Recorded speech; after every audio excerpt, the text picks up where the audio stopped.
So yeah, as I said, it's brilliant to be here and to be able to share some of the work that I've been doing on memory culture in South Tyrol as part of my soon to be completed doctoral thesis, as Kamal was just saying.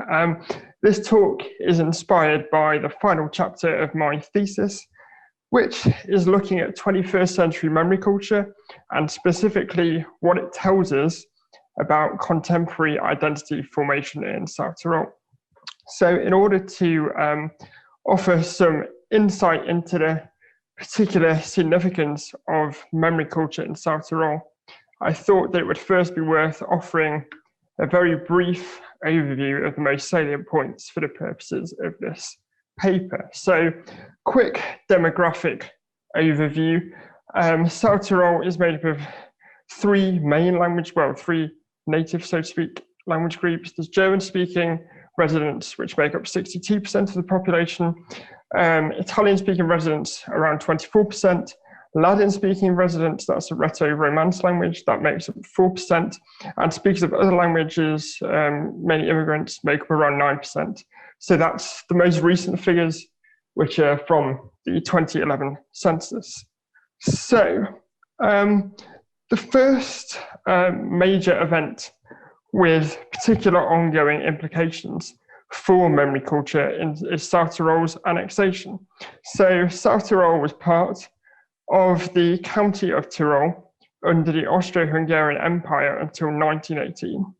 And then at the Treaty of Saint-Germain in September 1919, it was gifted by the Allies to Italy as a reward for intervening on their side during the First World War. So both the circumstances of the annexation and the fact that 90% of South Tyrol at the time was German speaking led to a lot of resentment, as you can perhaps imagine, amongst the local population.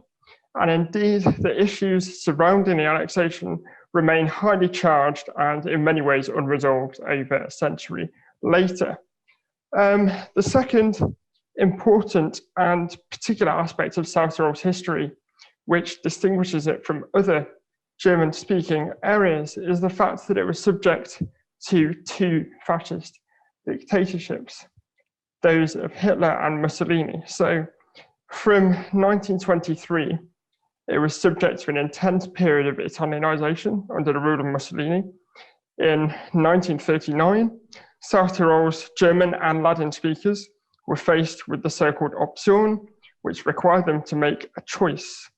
They could either stay in their homeland of South Tyrol and be subject to further Italianization, or they could take on German citizenship and emigrate to the German Reich. After that, the province was occupied by the Nazis from September 1943, when the Italian government announced an armistice with the Allies following Mussolini's overthrow.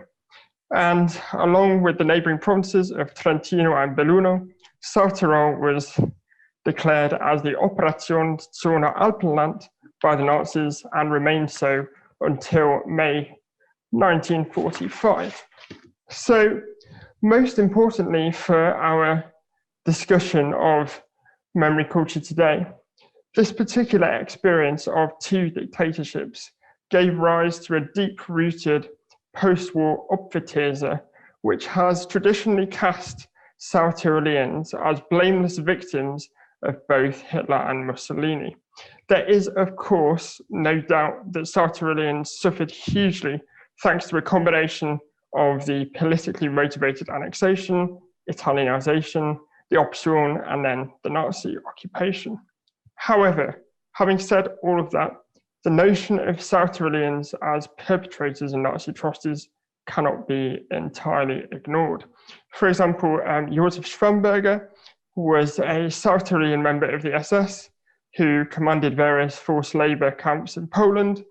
Moreover, South Tyrol itself was the site of a concentration camp, so a transit camp operated in the provincial capital of Bolzano in the latter part of the Second World War, which aided the deportation of thousands of prisoners to other larger concentration camps between 1944 and 45.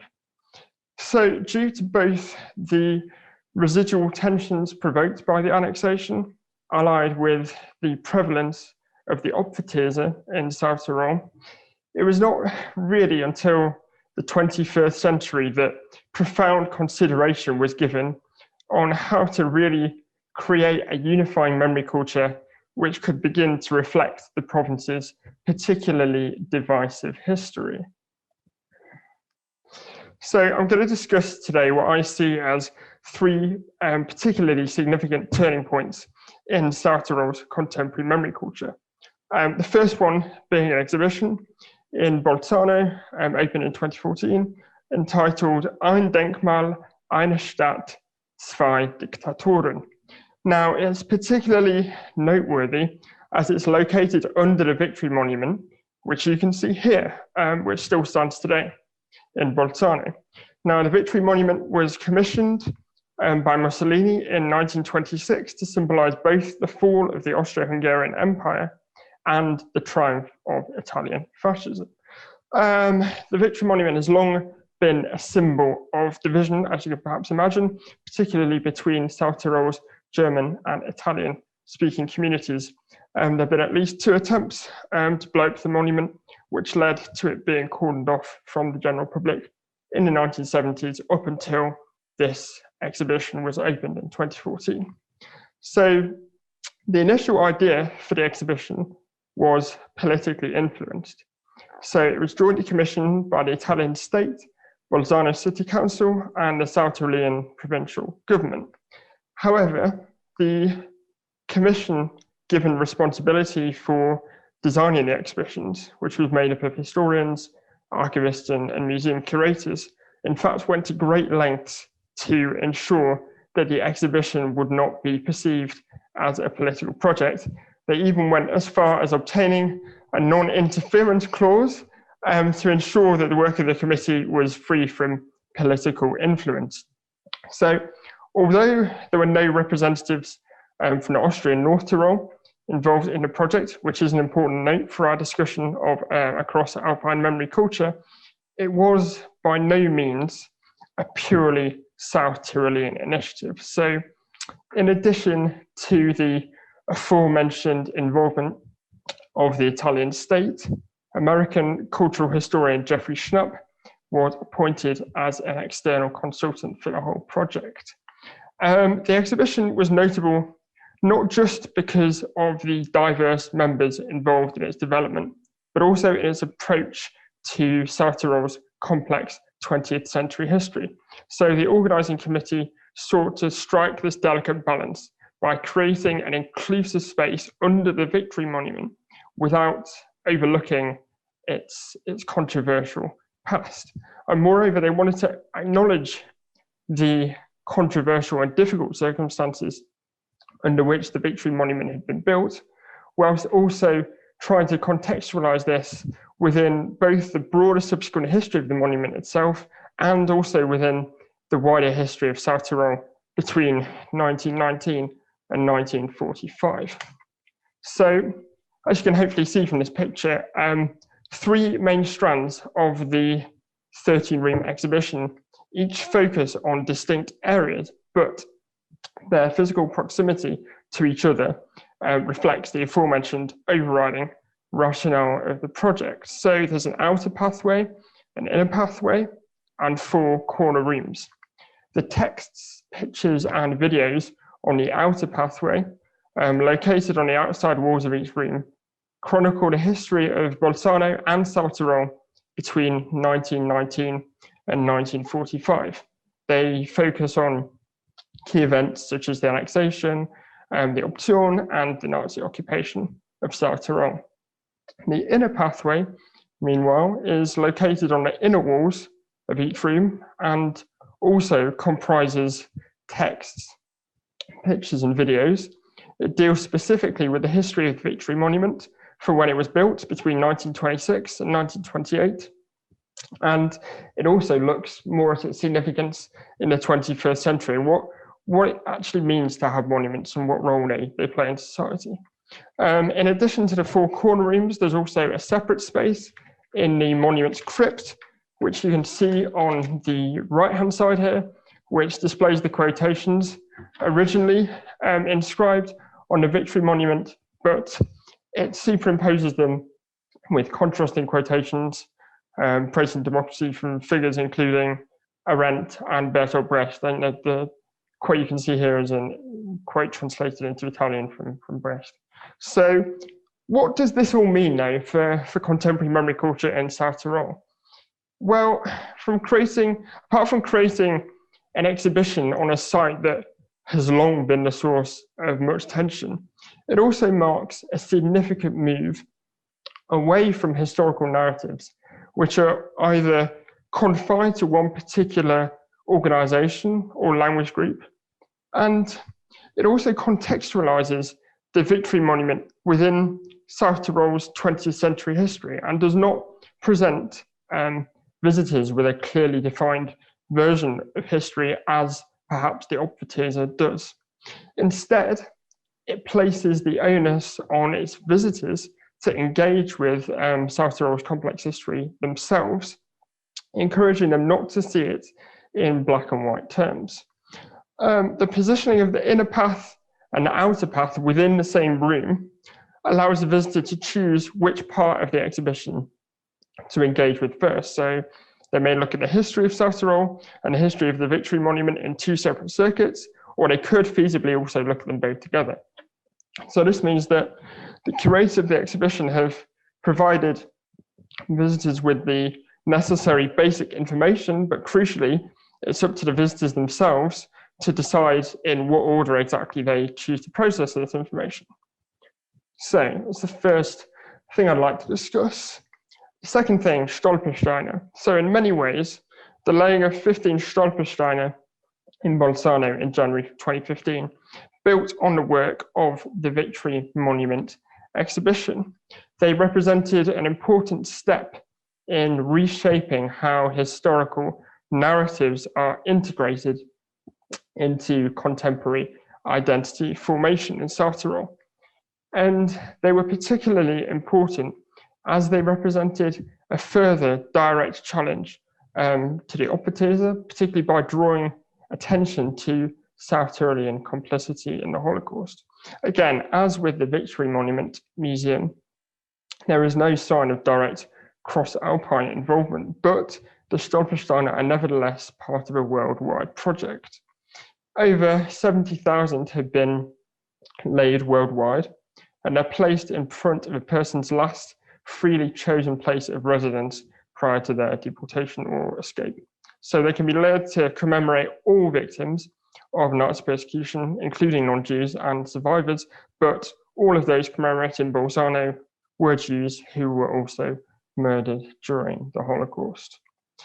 The location of the Stolpersteine in Bolzano, you can see one of them here, was particularly significant on both a symbolic and a political level. Firstly, it represented a symbolic recognition of the particular role of Bolzano in the Holocaust, particularly in relation to the transit camp on the outskirts of the city that I mentioned before. And secondly, the fact that the Stolpersteine were commissioned by Bolzano City Council showed a political willingness to acknowledge the complicity of the city's government and its residents in enabling the Holocaust. Significantly, as you can see from this picture, the Stolpersteine do not name the perpetrators, only the victims. And this creates an ambiguity which I think really reduces the ability of visitors or passers-by to distance themselves from the perpetrators of the Holocaust. Furthermore, the Stolpersteine are all located within South Tyrol, although the people they commemorate were murdered elsewhere, therefore representing a concrete symbol of complicity. And by amplifying suppressed narratives from minority groups such as the Jews, the Stolpersteine draw attention in many ways to hidden religious prejudice in a discussion, in a debate which has been dominated really by discussion of cultural and linguistic discrimination. As you can see here, the inscriptions are in both German and Italian, so all South Tyroleans are implicated, all South Tyroleans have to engage. To borrow the terminology of Martin Walser from his essay Unter Auschwitz in 1965, Bolzano-Stolpersteiner deprived South Tyroleans of the opportunity, sich auf die Seite des Opfers zu stellen. So Walser's assertion provides a useful framework for understanding the specific role of the Stolpersteiner in South Tyrolean memory culture. They constitute a contemporary method of undermining a pattern in South Tyrolean Holocaust narratives, which bears similarities to the trend that Walser identified in Germany 50 years previously. So, as I said, the Stolpersteiner clearly defined what constitutes a victim, preventing modern-day South Tyroleans from easily aligning themselves with these victims. And this parallel between South Tyrol on one hand and Germany on the other also lends weight to the idea that the process of challenging deep-rooted perceptions about the past has been severely delayed in South Tyrol when compared perhaps to Germany, a delay which can be partially attributed, I think, to the longevity of the Opferthese in South Tyrol. The Stolpersteiner undermine this prominent notion, and they point towards South Tyrolean complicity by showing how the province was for some Jews the site of their deportation. So the final and perhaps most significant intervention in terms of turning points that I'd like to discuss is a speech made by South Tyrol's German-speaking governor, Arno Kompatscher, in September 2019 to mark the centenary of the province's annexation by Italy. So whilst it may be difficult to argue that the previous two examples, the Victory Monument exhibition and the Stolpersteiner, were genuine signs of the development of a cross-Alpine memory culture, for me, Kompatscher's speech was highly significant in this regard. It suggested that the existing Tyrol, South Tyrol, Trentino Euro region, which had been established with the aim of increasing political and cultural collaboration between the provinces, could play an increasingly important role in forming a cross-border, cross-language memory culture. So in front of an audience including North Tyrolean Governor Gunter Blatter and Trentino Agriculture Minister Giulio Zanettelli, Kompatscher said the following, which you can see on this slide. I'm not going to read it out. I'll give you a few seconds to digest the content, and then I will summarize some of the key points.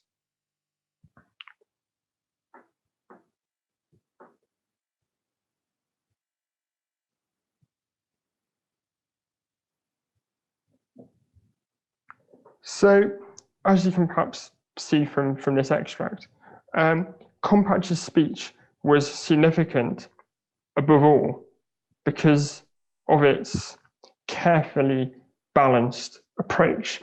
He presented the centenary of the annexation as an opportunity to acknowledge the hurt caused by the past without allowing past divisiveness to necessarily engender future divisions.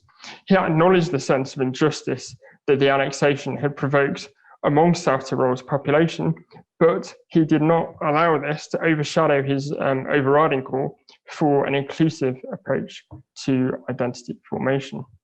So rather than characterizing the annexation necessarily as a break in a long-standing Tyrolean identity, Kompatscher depicted it as the starting point for a new one. He used the suffering and the tensions that the annexation had provoked as the antithesis of a new identity, which was founded instead on embracing commonalities and accepting difference. And this emphasis on a forward-looking identity, informed by the events of the past, and was strengthened particularly by the presence alongside Kompatscher of the aforementioned representatives from North Tyrol and Trentino, both former territories of Austria-Hungary and current members of the Euro region. So Kompatscher's discrediting of the Opferthese constituted the most significant part of his speech, in my opinion. It was not the first time he'd publicly undermined the Opferthese. However, the speech in September 2019 was crucial in reshaping South Tyrolean identity and memory culture for three reasons.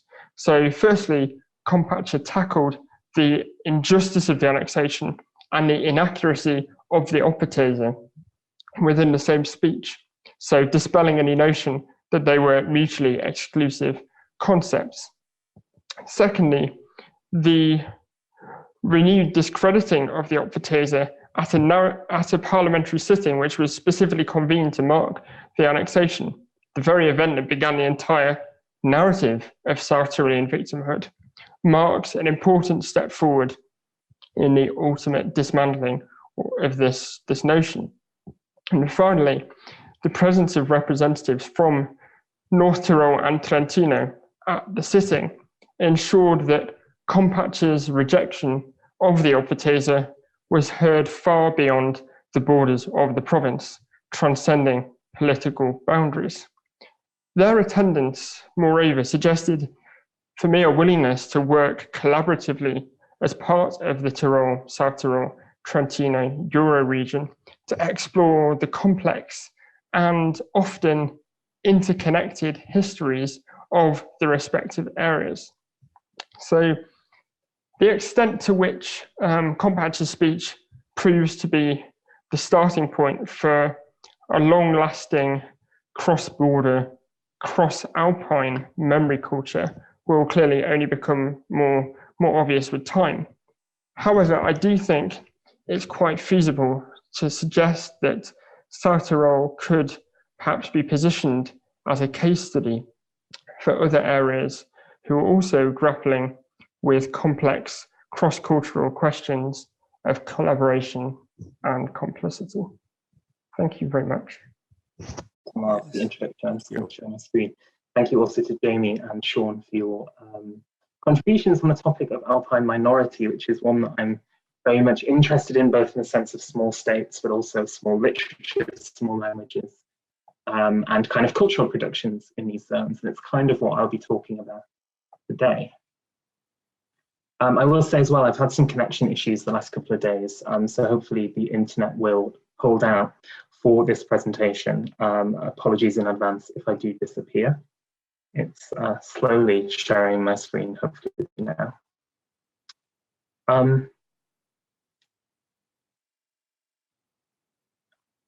Wait 1 second. I'm just going to reshare. This happens in teaching all the time, and I apologize. Here we go. Okay. The Gorda Tamangor lies close to the Swiss-Italian border at the far eastern end of the Waldschal in the relatively remote Engadine region of the Swiss Confederation. Situated at between 2,000 and 2,250 meters above sea level, the landscape is a mixture of moorland and forest. The latter is dominated by Arven, Swiss stone pines, though there are stunted examples of juniper and larch. The size and age of the pines, some of which are up to 800 years old, is remarkable given the forest's position at the tree line. Indeed, these are not the stunted, gnarled specimens that one might expect in the so-called Kampfzone. Now part of a nature reserve in which flora and fauna are left to grow unhindered, the Gorda Tamangor, or literally the wood back there, is more than just a forest. Indeed, within the Romansh-speaking culture of Canton Grisons, Tamangor functions symbolically as a so-called crowd symbol around which the Romansh nation and its identity coalesce. This role within the broader collective consciousness, or indeed imagined community of the Romansh peoples, dates back to the publication of the poem Tamangor by Peder Lanzel in 1923. Lanzel's poem opens, and I've got the first stanza on the screen there for you in the original Romansh. He writes in the idiom baladère and in German translation by Henri Père. And the poem begins then with a description of Tamangor that highlights the isolation of the forest, both in geographical terms. It lies ganz hinten in Stahltal, where no other forests grow, and in temporal ones. It's not only uralt, and therefore a remainder of another time, but it also clings auf dem Abhang gegen Morgen, so this wonderful image of precarity. Lanzel emphasizes the diminution of Tamangor. Though it has survived lightning strikes and centuries of snow, it's fallen at the hands of men who are gierig in their quest for Zerstörung. This act of destruction through deforestation triggers secondary catastrophe, avalanches and mudflows, and the depletion of air quality. The few remaining pines, tapfer Krieger auf dem Schlachtfeld, can only survive through intervention. The effects of what we would term today anthropogenic climate change can only be stopped by man himself. Lansel does not limit himself to 4 stanzas of eco-critical lament, however. Rather, in the second half of his poem, Tamangor becomes a foil for the Romansh people themselves. If, as I've said, modernity has precipitated ecological destruction in the forest, then in anthropological terms, it has also resulted in the destruction of linguistic and cultural heritage through the dispersal of the Romansh population, urbanization, and the encroachment of German into the valley. And this is a process that actually dates back to at least the Reformation. Lansel draws a clear and potentially overwrought parallel between the proud but dying alpine forest and the Romansh language and culture of his forebears. It's possible to read this in terms of the subjugation of nature to man, insofar as the final injunction of the poem emphasizes the need to save the language rather than the forest. Romanen steht zusammen, he concludes, rettet mit eurer Liebe unsere Sprache vor dem Schicksal von Tamangor. What is important for my discussion today is rather that Lansel's emphasis on the stone pine forest and its fate means that it possesses a deep symbolic value in Swiss literature, and not just as a marker of the Romansh people and their language. What is more, the popularity of Lansel's poem and its circulation in the other of Switzerland's national languages, the German, French, and Italian, means that Tamangor has become a landscape that is marked by, or rather is encountered primarily through literature. And I return to this point below, in terms that emphasize it primarily as a landscape of loss and disappearance. So today I'm going to introduce 2 contemporary texts in which Tamangor figures in such a way. So the first is the 2015 novel Tamangor by the poet Leta Semadeni, who was born in Schkuol in the Engadine in 1944. Her first prose work, and indeed the first of her writing to be written and published originally in German. So Semadeni usually writes in Romansh, in Ballader, and then translates herself into German. Tamangor centers on the life of a recently widowed Großmutter and her granddaughter, das Kind, as they negotiate life after the death of the Großvater. He, a hunter and expert storyteller, is said to have journeyed after death to Tamangor, which is cast as das Paradies der Jäger. In this way, the forest occupies part of a broader symbolic landscape in the text that is marked by loss, grief, and mourning. The second text is the story Tamangor from German poet and writer Ulrike Almazandig's prose collection Buch gegen das Verschwinden, which is also from 2015. In Sandig's text, the German Eva is compelled to journey to Tamangor as a result of an encounter with a strange bilingual text in an inn on the shores of Lake Constance, and this is in fact Lansel's poem. Undertaking the journey in November, Eva and her guide, the older Swiss Arno, are thrown off course by a surprise snowstorm. She lands in hospital, but all trace of him disappears, and a deep question emerges about their journey to the edge of Tamangor. There are other examples of engagements with Tamangor as well that I've kind of cut for time, but I could maybe say something about those afterwards if people are interested. So as I've mentioned, the Gorge de Tamangor lies at an elevation above 2,000 meters above sea level. This position relative to settlements and other geographical features is mirrored in the text I'm considering here. In Sandig's story, which I return to shortly, there is a clear progressive and upward journey to the forest as the major drive of the narrative. In Semadeni's novel, however, the forest does not feature in a literal way, but rather it occupies an imaginary position that is nonetheless located above the village in which it is set. In the topography of Semadeni's novel, Das Dorf, which is unnamed throughout, much like the Großmutter, Großvater, and das Kind, occupies an isolated position in the mountains. Throughout the narrative, its relative insignificance to the rest of the world is emphasized. Not only is it described as being nothing more than Fliegendreck auf der Karte, but it's also said that es fängt dort an, wo es aufhört. What is more, Das Dorf is not a welcoming place. It is an Ort voller Schatten tief unten zwischen den Bergen. It is this interplay of light and shadow that connects the physical features of the landscape with the emotional landscape of the protagonists throughout the text. Wenn der Schatten des Berges das Haus in Teile schneidet, mag die Großmutter das Dorf nicht und denkt an den Großvater. Mit der dunklen Zeit wird es eng im Dorf, sagt sie. Die Erinnerung liegt dann überall herum, wie ein schlafendes Tier und versperrt einem den Weg. In this way, the absence of direct sunlight precipitates an emotional claustrophobia in the grandmother. The shadow acts as a trigger of memory and a reminder of the loss that the Großmutter has experienced. What is more, the relationship of light and shadow also plays a key role in the child's understanding of the grandmother's emotional world and motivations. Her heart is described in sylvan terms as ein großer Wald mit dichtem Gestrüpp, mit himmelhohen und niedrigen Bäumen, mit vielen Sträuchern. The kind is able, or feels it is able, to enter into this emotional forest. And it's important to stress here that this forest isn't actually Tamangor, it's rather a more general forest.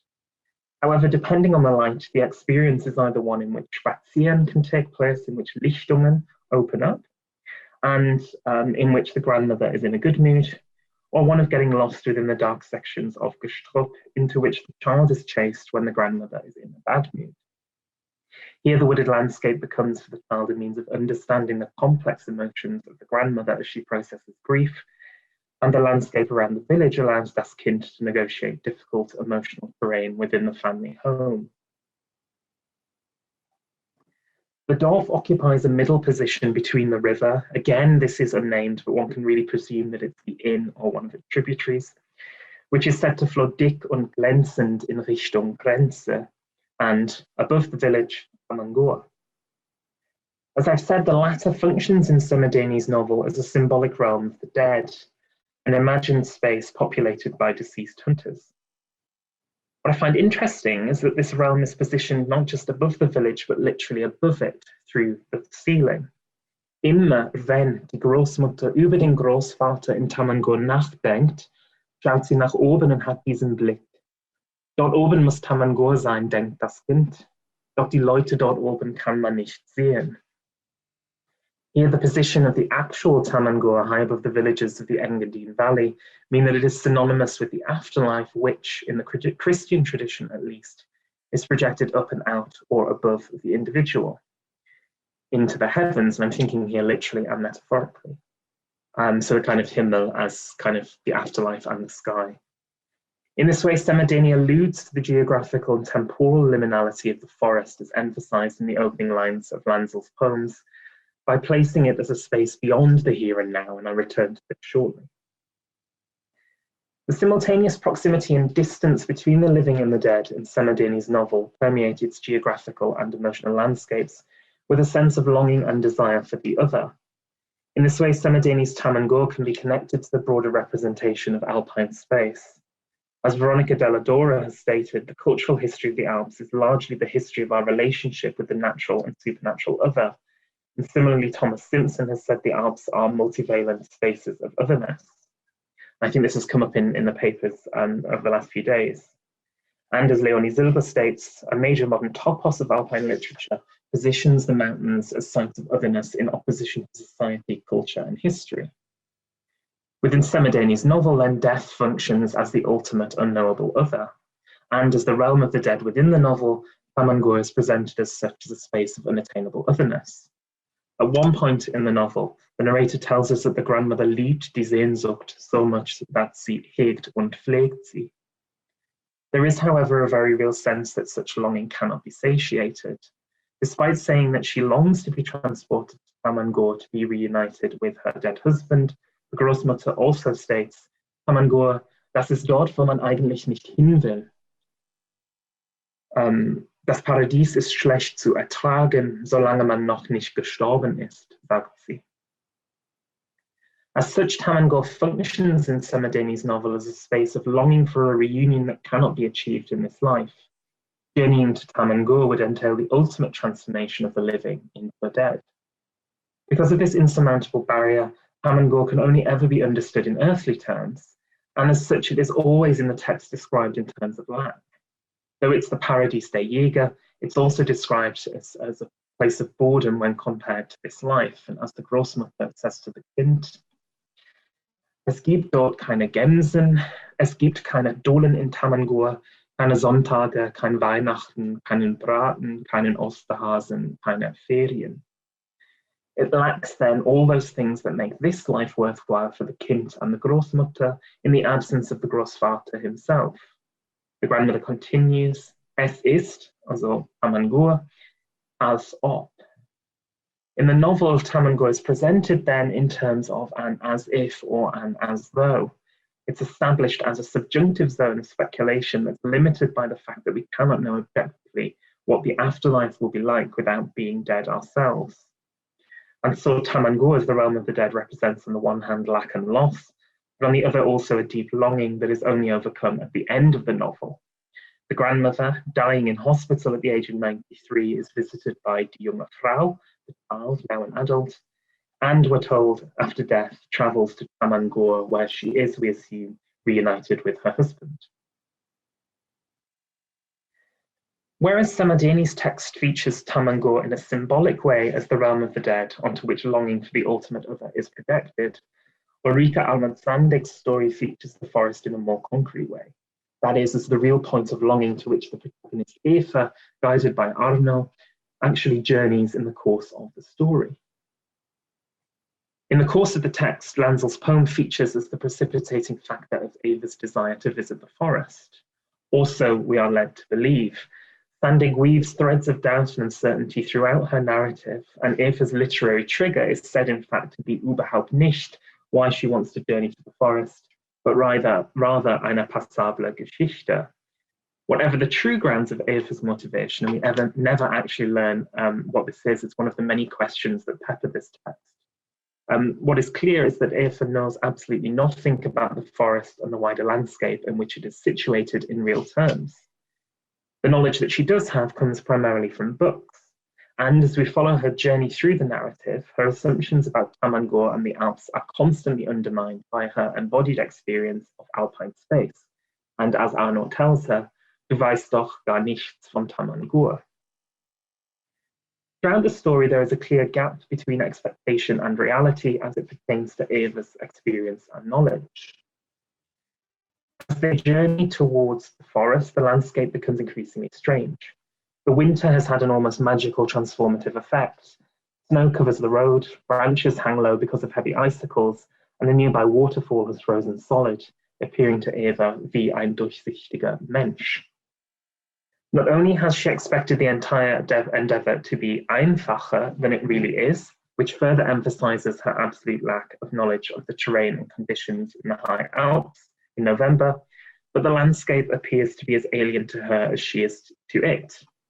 Eine Bewegung im Schnee, keine Gämsen oder oder was man sich vorstellt, wenn man keine Ahnung von den Bergen hat, keine seltenen Alpenvögel in der Luft, keine einzige Wolke am Himmel. So we here see the same kind of animals being mentioned as being absent from Tamangur in Sandig's text as are absent from Tamangur in Samadini's text. And this continues throughout.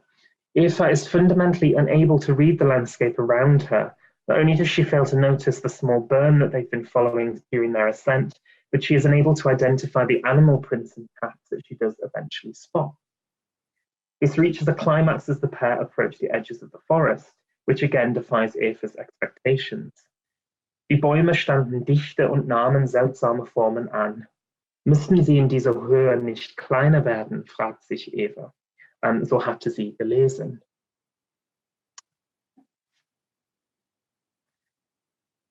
I find this undermining of literary or read expectation through bodily experience in the text as an interesting dynamic that plays into the broader ways in which the alpine landscape functions as a space that is always already mediated in and through literature. And indeed, this is a process that dates back centuries. The prevalence of this trope in contemporary alpine literature is, in fact, the main thrust of Silber's analysis in her monograph Poetische Berge. She argues in the contemporary period, the Alps have become so codified that one can only engage with them in a way that is marked by literary pre-engagement. We can see this in Sandig's text in multiple ways, from Lanzel's poem and Eva's supposed book knowledge due to the fact that Arno and Eva follow a bridleway and then a loiper, a cross-country skiing track, which represents a trace in the pristine alpine landscape. As Silber continues in her analysis, contemporary literature posits alpine space and indeed the Alps themselves as intertextuelle Gebilde, die durch den Widerhall literarischer Vorgänge geprägt sind. It is clear in Sandig's text that this is the case, but the reliability of such mediated knowledge and experience is constantly brought into question. As the reader learns, Eva's knowledge is fundamentally lacking when she is faced with the landscape in real terms. In this sense, Eva stands in direct contrast to Arno, her Swiss guide. Prior to undertaking the journey to Tamangor, Eva and Arno do not know each other, and in following Arno's disappearance, her memory of him proves to be at best fragile and indeed based primarily on conjecture. Not only does she not remember his eye colour or face, but even his name is revealed at the very start of the narrative as a guess. Für den Bekannten wollen wir Arno nennen, denn in der Schweiz ist es nicht ungewöhnlich, dass ein 60-jähriger Arno heißt, is one of the first sentences of the text. What is clear, however, is that Arno has an intimate knowledge of the landscape that Eva does not possess. He not only translates a sign from Romansh into German for her, but also seeks to induct her into a state of knowledge by naming the mountains they pass on their journey. Eva is, however, unable to remember the schwierigen Worte, even as he tells her them. So Arno knows the landscape in a way that makes him fundamentally different to Eva, who speculates on his superhuman abilities to hear imperceptible sounds from the next valley or faraway traffic. And once again, we can identify as Eva's lack of knowledge of alpine space relative to those native to it. I have got some thoughts about Arno potentially being a representative of the Green Man or the Wilde Maar, which I can talk about in questions, but I cut from my paper because of time. Eva's desire to reach Tamangor is underpinned by the same motivating factors that have long guided mountaineering and alpine exploration more generally. As Martina Kopf outlines, the tripartite drive of the alpinist can be understood in terms of the Bewegungsdrang, an Eroberungswillen, and the Wunsch, das Panorama von oben zu genießen. Though there is a slight difference here insofar as Sandig's text, the drive is to a high alpine forest rather than the peak itself, these traits are identifiable in Eva's motivation. Ultimately, however, the end goal of Eroberung is denied to Eva. Having fought their way through snowy terrain, she and Arno reached the edge of Tamangor as if by chance. Und dann befanden sie sich am Rand eines großen, dunklen Waldes. Surrounded by the expansive stillness in which no sound can be heard, the pair stand almost out but not quite in their destination. The forest is presented as an almost otherworldly space in which normality does not occur, an experience emphasized by the fact that, on the meadow below them, time has seemingly stopped. Here we can hear the echoes of Lanzel's poem of Tamangor occupying a geographic and temporal liminality. The description of the forest continues, as you can see on the screen. Die Arven standen dicht nebeneinander, ihre Spitzen ragten ohne jede Bewegung in den eisblauen Himmel hinein, ihre Äste hingen schwer herab und versanken im Schnee. Der Waldboden war mit abgestorbenem Material und nachwachsenden Bäumen verstellt. Er war unbetretbar. Eva's literary knowledge of the landscape proved insufficient or even false when journeying through it. If Eva's literary knowledge of the landscape proved insufficient or even false when journeying through it, that she's denied entry into Tamangor itself in this way means that the forest cannot be known in any true sense. The draw it has exerted upon Eva cannot be realized through enactment. At the same time, however, this position on the edge of potentially true knowledge transforms what is knowable and known to Eva into something other. That is, Eva's understanding of the world, which is, we recall, primarily literary, is revealed to her as fundamentally false, and this is exemplified by her own voice, which seems suddenly künstlich to her. Her bodily experience appears as though it is fictional or artistic or kind of made. Her previous understanding of the world reveals itself as ungrounded when faced with the reality and experience of alpine space. This does not, however, precipitate a Damascene moment of conversion in Eva's understanding. Indeed, after taking some photographs, the pair begins to retrace the route down the mountain, only to be hit by the snowstorm that causes Arno's ultimate disappearance. After her rescue and during her recuperation in hospital, Eva continues to be drawn to the mountains. Her experience of them, however, continues to be filtered in and through other media. One of her final acts as a patient is to take her camera and, pointing it through a gap in the window, zoom in on the mountain peaks that surround her. We read, "Im Display der Kamera tauchen die schwarzen Konturen der Kampfzone auf, in der die Bäume kleiner und krummer werden, bevor sie an der Baumgrenze verschwinden. Die kahlen Felsen darüber hoben sich scharf und dunkel von Hintergrund ab, aber die weiten Schneeflächen schienen in die farblosen Wolken überzugehen, und Eva konnte nicht sagen, wo die Berge aufhörten und wo der Himmel anfing." What's intriguing here is that when mediated by her camera and therefore seen in an unnatural way or perhaps removed from reality, I'm thinking here in kind of in Benjamin's terms and kind of the effect of the aura. The landscape conforms to Eva's literary or book-based expectations. The trees in the subalpine tree line are in fact smaller and more buckled, unlike the ones that she experienced in person. And so this stands in opposition to the reality that confronted her on her journey up to Tamangua. So to begin drawing a conclusion to my thoughts, which are quite exploratory, the collection of prose that Tamangua is part of, Sandig's Buch gegen das Verschwinden, centers, as Elizabeth Bower has outlined, on the question of disappearance as an ongoing process with an open outcome. As Bower demonstrates, the sites that Sandig chooses are often peripheral and or liminal, occupying zones at the border of the extant and zones which threaten to disappear. So the question rises for me then, why Tamangua? Why this forest? In one sense, the theme of disappearance is one that's been explored repeatedly in relation to this specific alpine space. From Lanzel's poem, where the forest clings to the Abhang gegen Morgen as the marker of Romansch identity, in Semidani's novel as the symbolic realm of the dead, the Paradies der Jäger, and in Sandig's text as the site of unrealizable experience and questionable knowledge. In her study of contemporary German language alpine literature, as I've said, Sober argues effectively that journeys into the mountains present the zones, or the Alps rather, as zones of precarity, dispossession of the self, and disappearance. And though the texts I've commented upon today do not fulfill all of these criteria at all times, I hope I've offered some insight into how the real landscape of Tamangua functions in literature primarily as a site characterized by disappearance, longing, and loss. Thank you.